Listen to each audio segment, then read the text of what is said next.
Today's topic is who sends the most traffic to your website. But before we dig deep into that, James, who is Rand Fiskin with the greatest name I think I've ever heard? It is awesome, isn't it? Like, what were we saying offline? Who do you think it was that name reminded you of? Rand Fiskin, because it rhymes with Snake Plissken, who was Kurt Russell's character in Escape from LA in about, what year was that, the 80s that was made or something? Yeah, that was early 80s, I think, wasn't it? It's a classic film. I love that movie. Yeah, it is a classic film as well. Like, I always think of it as the porn star name. That's the term that come to my mind. But in all seriousness, no, Rand Fiskin, he's the founder of Moz, which is a really famous SEO blog, which I've been following for years. And he's now set up a new company, Spark Toro. So this is all coming from research his team have done for the first time ever. And they've gone to really in depth into finding out, well, how do people get traffic to their websites? So I think this is so important, and it backs up everything we're saying to people right now. And we're getting so many comments and feedback and, gruntled personal trainers, gym owners, health practitioners saying, my Facebook ads aren't working, my content on social media. Gruntled? You mean disgruntled? Disgruntled, that's the word, yeah. Gruntled. You've just invented a new word as well, gruntled. That goes beyond disgruntled. They really, really gruntled. That's the word, yeah. So gruntled. Anyway, so I don't think it'll come as any surprise, but we'll run through them from first to third, let's say. Who are the largest referrers on the web? Or is there something you wanted to introduce first? I'm going to share my screen. So I think that's probably the easiest way to do it, is share my screen. As of January 2024, for those on YouTube who are watching this, and if you're not on YouTube, I highly recommend going to check our channel out. There's some amazing vlogs on there. Shameless plug. So what we have here now is Google sits at number one. Surprise, surprise. 63.41%, right? Of the time all it works traffic. every time. Yeah. Getting all the movie referrals in now. All the referrals, exactly. Right? As a percent of traffic sent by the top 170 traffic referring domains to all sites in the web, that's who sends the most traffic to people's websites. That is Google. People are searching for content now. Remember, more stats and numbers, 94% or so of people's websites pages don't get found. So the top 170 kind of dominate the search engines as much as possible. But this tells you, when you get to the top of Google, how important it is in sending traffic to your website. Bing and Microsoft come next. Remember, they've got Bing. That's their search engine. That's their browser, so to speak. But then you got YouTube, which is all part of Google. So look at that. So 7% is from Microsoft and Bing. Then it goes to 3.57% on YouTube, right? Then it's Facebook at 3.54%. Then it goes smaller, Reddit, Twitter, goes all the way down to LinkedIn, and then the other stuff, right? In terms of this. But what can you understand and get from this? Google You need is to be found on Google, traffic. otherwise you're screwed. Exactly that. Essentially. Exactly that. So if you let's look at the social media platforms, YouTube, Facebook, and Twitter as an example. What is the point of a social media? What are the social media platforms trying to do?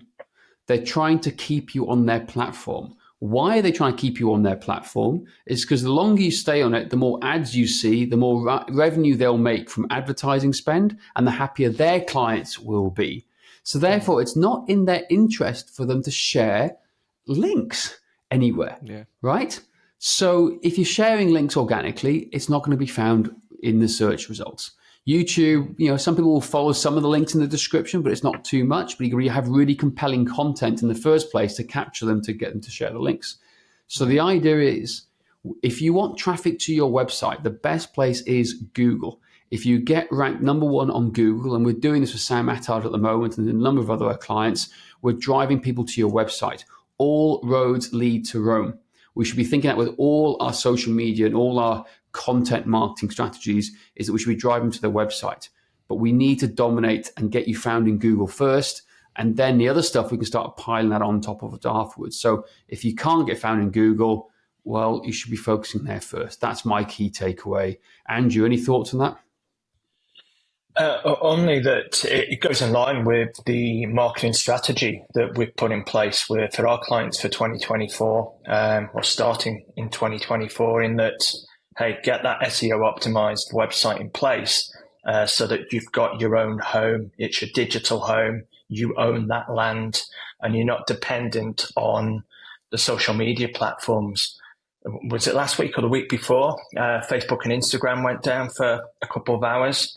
I had people contacting me saying, what do? I can't connect with my audience because that was their only platform. They didn't, or they don't at this stage have that website that they control and they can manage. So it's imperative that if you haven't got a website, that look to get one in place as soon as you can.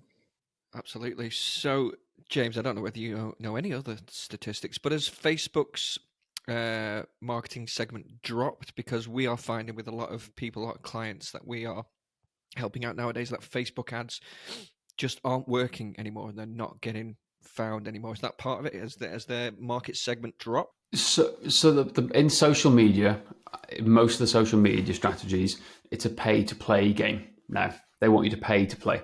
So in terms of business, if you're not paying, you're not going to get found. It's as simple as that. That's their whole marketing strategies.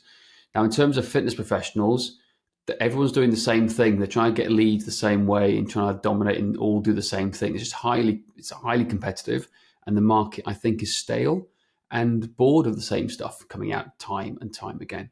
Now, are Facebook ads working? Yes, for a lot of people. I had a great chat yesterday with my mate Dan from Bibadoo. If you can try and find that online, it's one of the largest baby bib sellers in the world. It's phenomenal. What a business he's created in 5 years. It's huge.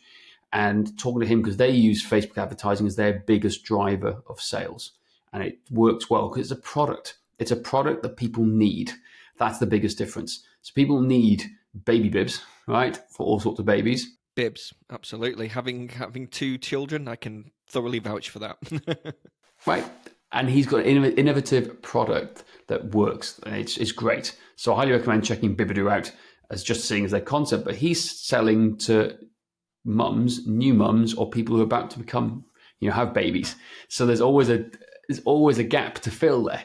And they're always trying to go after that. So they can go after it every single day. So every single day, someone is going to be pregnant. So every single day, someone's having a baby. So it's a constant market to fill and supply and demand. So that's an easy sell. Fitness is not an easy sell. It's a lifestyle choice. Most people think they can do it themselves, right? It's as simple as that. It's a luxury item. And it changes throughout the year, right? As to how well you can sell it depending on the season. Generally, because obviously, again, it's changed still because, January used to be the month where it's like New Year's resolution, I want to get fit. Now it's not really February, maybe March before people are making these decisions, would you say? Yep, I agree. That's what we're seeing. I talked to Bruce, one of our clients this morning, one of our gold member clients this morning, and he's exactly the same things. Like I haven't had many bites on the small group personal training, but he's had quite a few bites on gym membership, the lower cost tier. So it's everything's changing. Everything's, again, money is an issue with a lot of people at the moment, so just bear that in mind. The market is not what it is, and the first thing that goes in a downturn, or people who've got not got much money, is fitness. We've got to accept that. We have to accept that. But Google, my friends, Google. If you're not found on Google, you're missing out. There's a reason why all the biggest companies in the world try and go after SEO and Google. Andrew, do you want to come in on this before we wrap up? Yeah, I was just going to say another thing I've seen as well and read about Facebook is that it's supply and demand. They've got that much that much supply of adverts. They haven't got the capacity to display them all. That ramps the price up so it makes it more expensive. So it makes it more challenging for fitness business owners, PTs, to be able to afford to put a subsequent inadequate ad spend in play. You need to be spending 500,000 plus per month now to be able to get any real impact, and that's prohibitive to a lot of fitness professionals these days, unfortunately. Hence why we encouraging you to look at this other direction to take. So I think the key takeaway is get yourself a website and get yourself found on Google, right? In one. Essentially, there we go, guys. That is it for today. Please don't forget to rate, review, and subscribe. And if you want help getting more clients or patients, then book in for your free 15-minute strategy call with us by going to strengthmatters.com/strategy.